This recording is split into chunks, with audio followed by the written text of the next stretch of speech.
Bismillahirrahmanirrahim. Assalamualaikum warahmatullahi wabarakatuh. Alhamdulillahirrabbilalamin. Segala puji bagi Allah Tuhan semesta alam. Sholawat dan salam atas baginda Muhammad Rasulullah Sallallahu Alaihi Wasallam, keluarga dan para sahabatnya.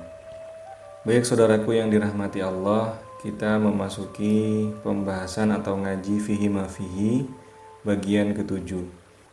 Dalam pembahasan ini kita akan membahas hal-hal yang berbau hakikat atau berbau sesuatu yang sangat halus, sehingga yang kita cari bukanlah kebenaran tapi kebaikan. Karena kalau kita mencari kebenaran di dimensi dunia ini tidak akan pernah ketemu, atau ketemu cuman adanya sangat banyak sekali. Karena setiap manusia membawa kebenarannya sendiri-sendiri. Baik, jika nanti ada pertanyaan seputar tayangan ini bisa tulis di kolom komentar dan nanti akan kita bahas di video selanjutnya. Perlu diketahui bahwa tayangan kali ini spesial. Kenapa? Karena yang kita bahas hanya satu halaman saja. Kalau kemarin-kemarinnya kita membahas 2-3 halaman, sekarang kita hanya membahas satu halaman saja. Yang luar biasa adalah saya menemukan 3 poin yang sangat penting dalam satu halaman ini. Semoga dengan tayangan ini kita bisa mengambil hikmah, yang mana hikmah itu pada akhirnya nanti akan membuat diri kita bisa semakin dekat dengan Allah dan kekasihnya. Amin ya rabbal alamin. Kita masuk kepada pembahasan halaman 65. Ada 3 poin yang saya garis bawahi. Yang pertama adalah para pecinta sejati menempuh jalan kesengsaraan dengan hidup penuh pengorbanan demi cinta pada Tuhannya. Ini diambil dari paragraf yang di tengah ini. Para pecinta sejati telah mengorbankan diri mereka demi wajah itu tanpa mengharapkan imbalan apapun. Sementara umat manusia yang lainnya berakhlak seperti binatang. Di sini disampaikan bahwa pecinta sejati menempuh jalan kesengsaraan dengan hidup penuh pengorbanan demi cinta pada Tuhannya.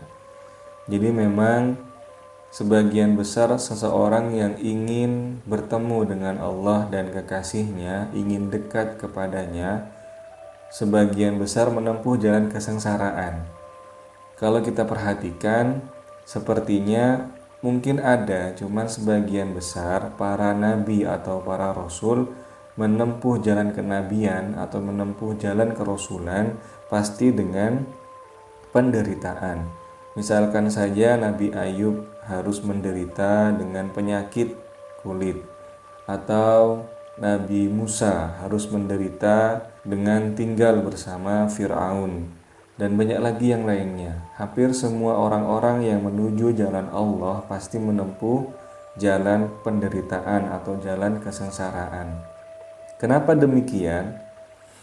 Saya menggambarkan bahwa inilah skema yang saya fahami kenapa para pejalan spiritual pasti menempuh jalan penderitaan untuk bisa sampai kepada penciptanya. Dimulai dari pemahaman bahwa manusia adalah merupakan penduduk asli surga. Diterangkan dalam ayat Al-Quran bahwa Nabi Adam itu diciptakan di surga. Maka dari itu kampung halamannya Nabi Adam adalah surga. Kita anak cucu Nabi Adam, berarti kita manusia sebenarnya adalah penduduk asli surga. Yang kedua, singgah di bumi. Kita ini bukan penduduk asli bumi. Bumi diciptakan, penduduk aslinya bukanlah kita. Kita ini adalah penduduk asli surga. Yang di bumi kita hanya singgah, walau hanya sebentar. Yang ketiga, cinta dengan tempat persinggahan. Sayangnya di tempat ini kita manusia sangat terlena dengan yang namanya tempat persinggahan ini. Terikat dengan harta, tahta, dan wanita. Segalanya di bumi ini mengikat kita. Yang seharusnya kita ini bisa, ibaratnya, yang seharusnya kita ini bisa terbang, tapi karena tempat persinggahan ini sangat indah, dengan hartanya, dengan tahtanya, dengan wanitanya, sehingga membuat kita manusia itu terlena dengannya. Para darwis ingin kembali pada Tuhan. Darwis ini adalah orang yang dia menyadari bahwa dirinya sebenarnya bukan di sini tempatnya. Darwis ini orang yang menempuh sebuah perjalanan untuk bisa pulang kepada tempatnya yang hakikat, yakni di sisi Allah Subhanahu wa taala di dalam surga. Seorang darwis ingin kembali pada Tuhan, melepas ikatan duniawi. Bagaimana caranya bisa kembali pada Tuhan? Manusia memang terahnya adalah terikat dengan bumi. Sepertinya memang tempat yang mewah ini digunakan untuk mengikat kita, untuk menguji kita. Maka ketika para darwis, ketika orang yang sudah sadar ingin kembali pada Tuhan, otomatis dia harus bisa melepas ikatan-ikatan yang selama ini mengikat dirinya. Apakah harta yang mengikat dirinya, apakah tahta yang mengikat dirinya, apakah wanita yang mengikat dirinya. Bagi kaum wanita berarti laki-laki yang mengikat dirinya. Nah, ketika ingin pulang kepada Tuhan, ikatan itu harus dilepas satu persatu. Maka itulah yang disebut dengan proses menempuh jalan penderitaan. Sebenarnya jika dari awalnya manusia itu tidak terikat dengan bumi atau tidak terikat dengan dunia ini, maka ketika dia pulang kepada Tuhan, tidak ada penderitaan. Kenapa? Karena tidak ada ikatan yang harus dilepas. Nah, karena manusia sudah terlanjur terikat dengan dunia, harta yang berlimpah, tahta kekuasaan, wanita yang cantik, makanan yang lezat, dan lain sebagainya, itu semua adalah ikatan-ikatan. Lalu ketika kita sudah terikat dengan itu, maka untuk bisa terbang lagi kita tinggalkan semua hal yang berbau dunia itu. Karena kita ingin terbang menuju surganya, menuju kepada sisinya. Nah, proses melepas ikatan itulah yang disebut dengan penderitaan.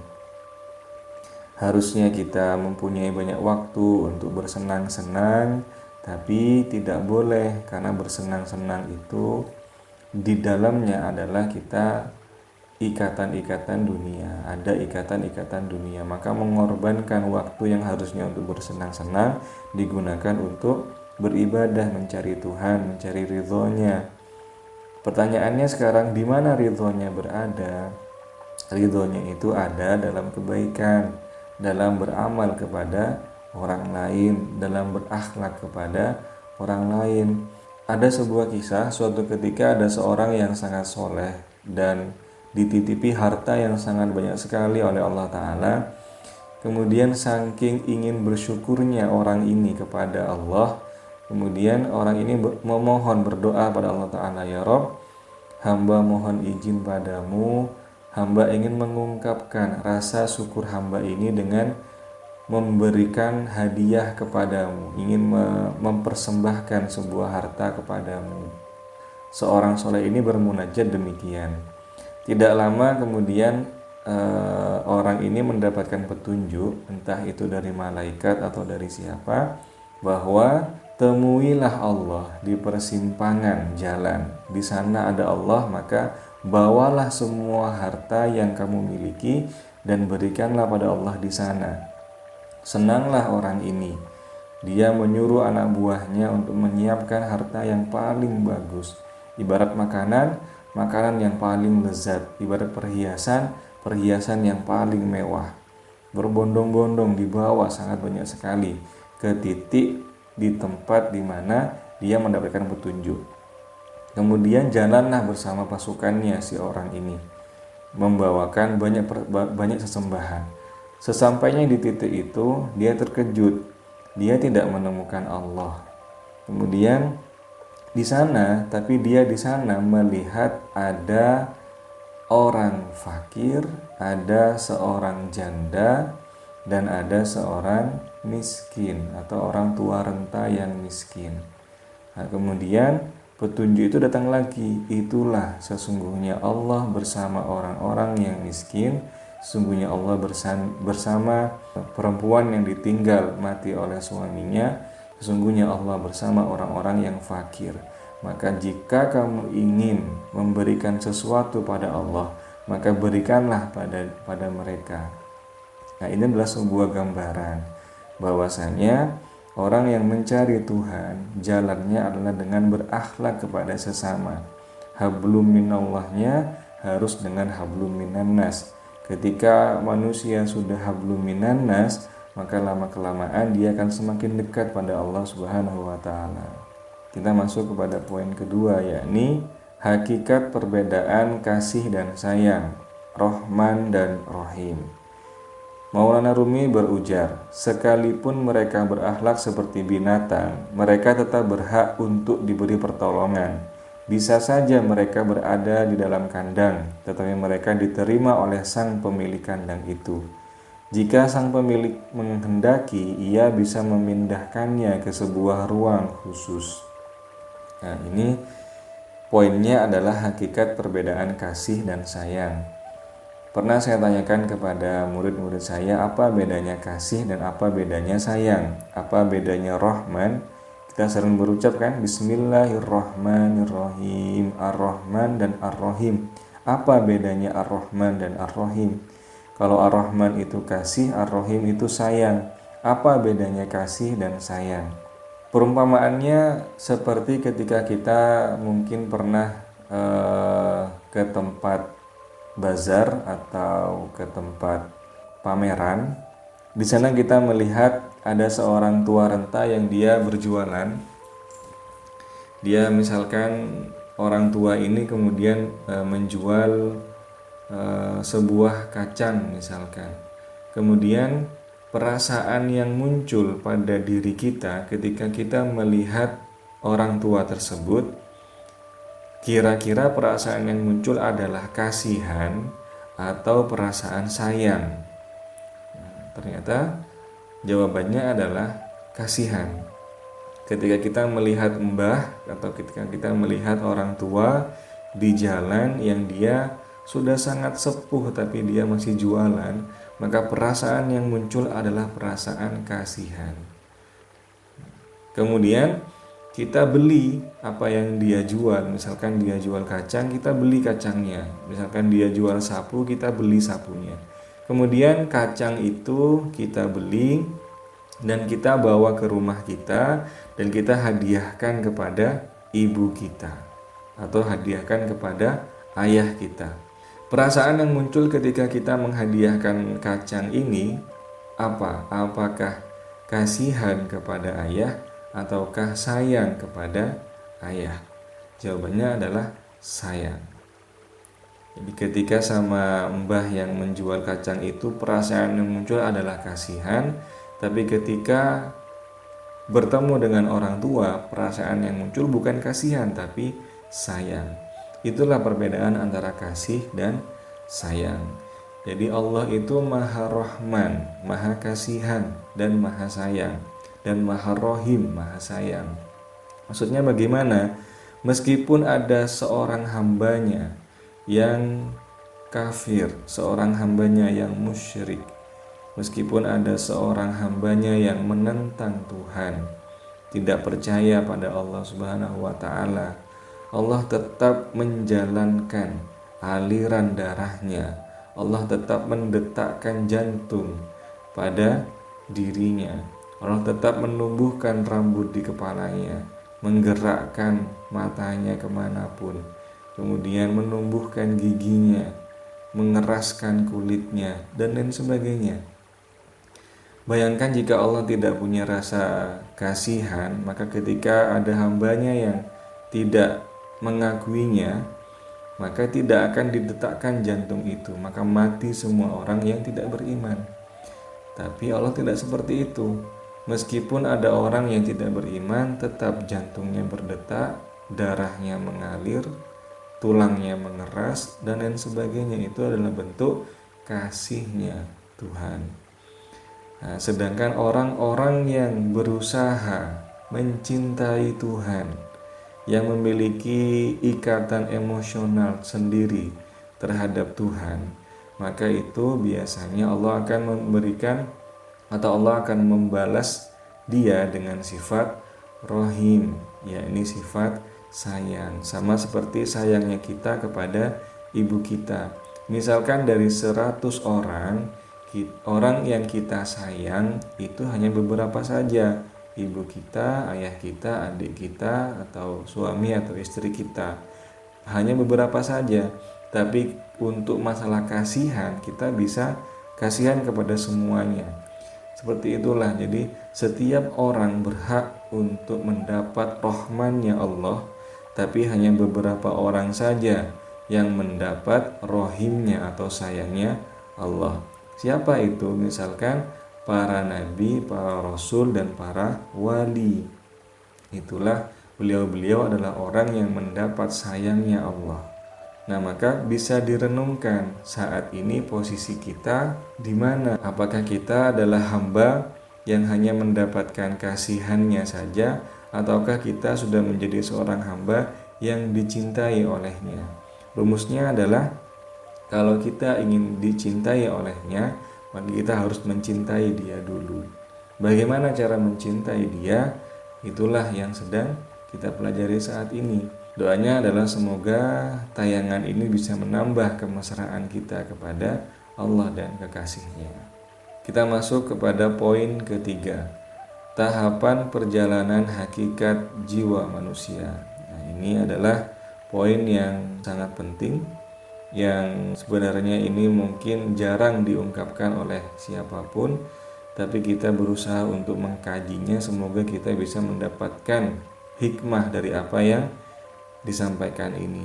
Sama halnya dengan manusia yang pada awalnya tidak ada, kemudian Allah menjadikannya ada, lalu Allah memindahkannya dari ruang khusus itu ke ruang dunia ini, kemudian dari ruang dunia ini ke ruang tetumbuhan, kemudian dari ruang tetumbuhan ke ruang hewani, dari hewan ke dalam manusia, manusia ke dalam malaikat, dan begitu seterusnya tanpa akhir.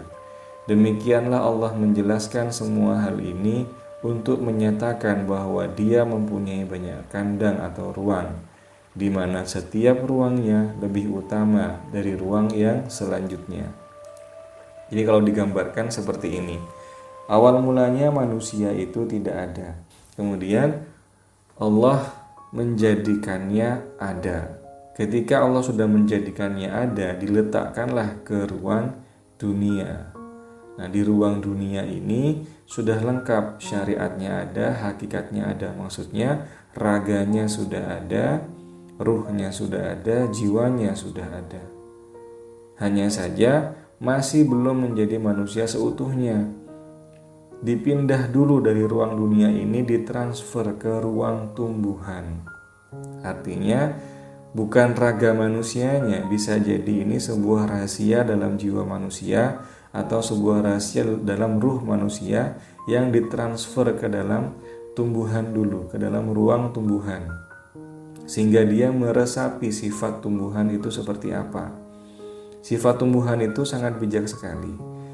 Jadi dia tidak pernah kemana-mana, tapi dia selalu menghasilkan sesuatu yang bermanfaat. Misalkan kelapa, tidak pernah kemana-mana, tapi selalu memproduksi yang namanya buah kelapa. Pohon kelapa memproduksi yang namanya buah kelapa. Buah kelapa itu manfaatnya sangat banyak sekali. Bisa digunakan untuk obat, bisa digunakan untuk penyembuh dahaga, bisa digunakan untuk bahan makanan santannya, dan sebagainya. Itu tumbuhan. Maka ruhnya atau jiwa manusia dimampirkan dulu dalam ruang tumbuhan untuk bisa meresapi. Seperti inilah keadaan ruang tumbuhan. Kemudian dari tumbuhan mampir ke dalam ruang hewan. Nah, di sini manusia belajar tentang bagaimana hewan itu.